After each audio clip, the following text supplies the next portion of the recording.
Olá, galera, tudo bem com vocês? Professora Sheila Araújo, professora de redação e língua portuguesa, também de literatura, tá?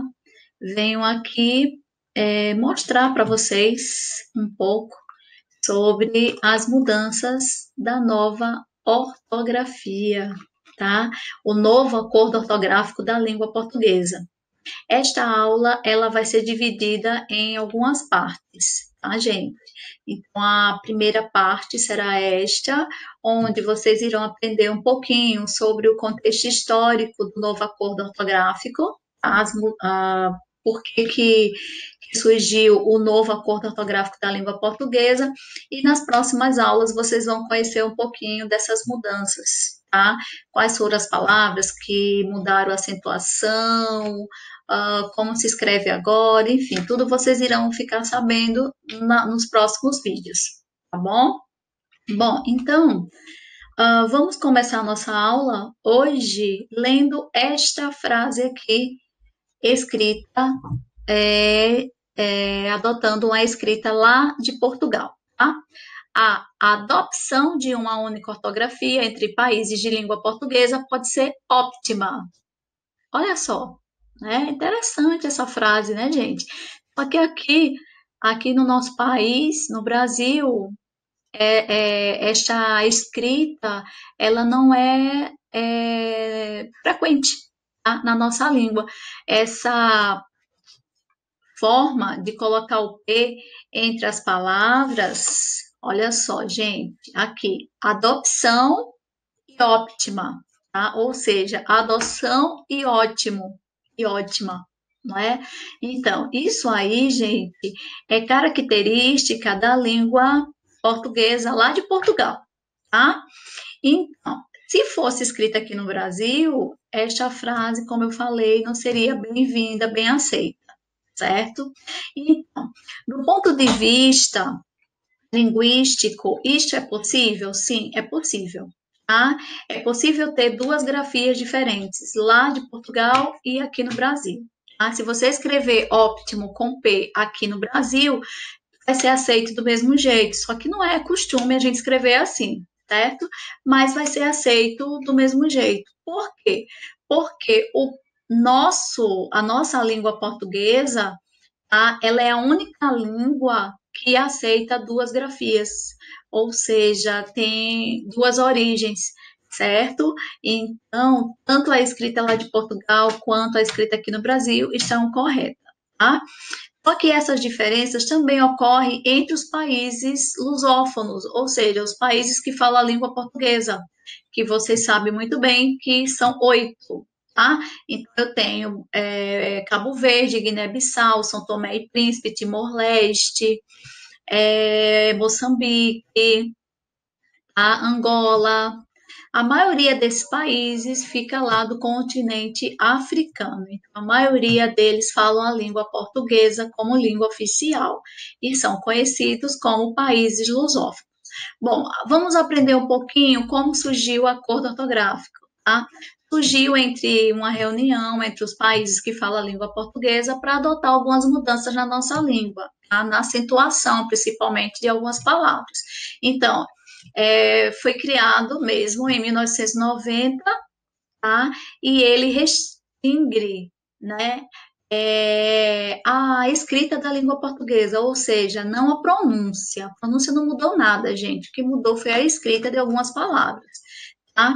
Então, o Acordo Ortográfico da Língua Portuguesa, lá em 1990, entrou em vigor aqui no dia 1º de janeiro de 2009. Se eu não me engano, o presidente Luiz Inácio Lula da Silva, que estava comandando aqui, presidindo o nosso país, e ele assinou este artigo, ou seja, a lei entrou em vigor, tá? Então, tivemos 2,1% de todas as palavras da língua portuguesa que sofreu algumas mudanças. Não foi muito, gente, não foi muito, foi pouquíssimo, tá? Mas a gente tem que saber. Aqui no Brasil só mudou 0,5%. O que mudou mesmo foi lá em Portugal, que é de 1,6% das palavras. Então, vocês sabem que tem um filósofo, Antônio House, que também ele é conhecido, se vocês já perceberam, que tem uma gramática, não é? Uma gramática que tem esse nome, tá? Então, para ele, foi ele que trouxe para aqui para o Brasil, ele foi o principal responsável pelo processo de unificação aqui no Brasil. E para ele, a existência de duas grafias oficiais acarreta muitos problemas na redação de documentos internacionais, tratados internacionais, na publicação de obras, tá, de interesse público. Então, para ele, o novo acordo ele tem que unificar. Qual o objetivo do acordo? Unificar a escrita, ou seja, do mesmo jeito que eu escrevo aqui no Brasil, lá em Portugal também deve escrever, lá em Angola, lá em Moçambique, enfim, todos os países que falam a língua portuguesa, certo? Bom, eu acredito que o novo acordo ortográfico ele veio realmente para fazer algo melhor, né, pela língua portuguesa, se bem que muitos ainda não concordam com isso, mas o acordo ele veio para não complicar, tá? Ele veio para unificar a grafia, aproximar as 8 nações, né, que fazem parte da comunidade dos países da língua portuguesa, tá? Reduzir os custos de produção e adaptação de livros, facilitar a difusão bibliográfica de novas tecnologias e simplificar algumas regras que até mesmo para os estudiosos e os especialistas é difícil, tá? Mas é isto, gente. O novo acordo ortográfico ele veio para ter praticidade, para a gente ter praticidade na hora da escrita, tá? Porque ele ganha força ah, devido a ser um dos idiomas mais falados no mundo, né, gente? Então, ele é bem difundido lá fora, tá? Bom, português é a única língua com dois cânones oficiais ortográficos, um europeu e outro brasileiro.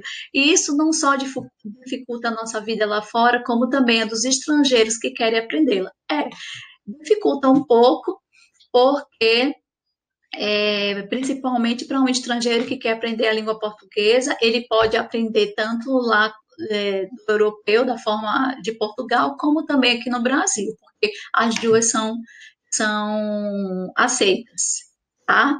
Então, lá em 2009, tá, o MEC, como eu falei, o presidente Luiz Inácio Lula da Silva, aliás, em 1990, quando ele assinou lá o acordo, né, que a lei entrou em vigor, ele deu um prazo de aproximadamente 3 anos para que os brasileiros, as universidades, escolas, tanto públicas e privadas, concursos públicos, enfim, toda a sociedade brasileira tomasse conhecimento das mudanças da nova ortografia e se adequasse. Tá? Só que daqui para desse ano de 1990 até agora, já se passaram quase 10 anos, né? A lei já entrou em vigor, ela já é lei aqui no país, então a gente tem que escrever de acordo com as mudanças da nova ortografia, mas muitos brasileiros ainda não conhecem essas mudanças. Por quê?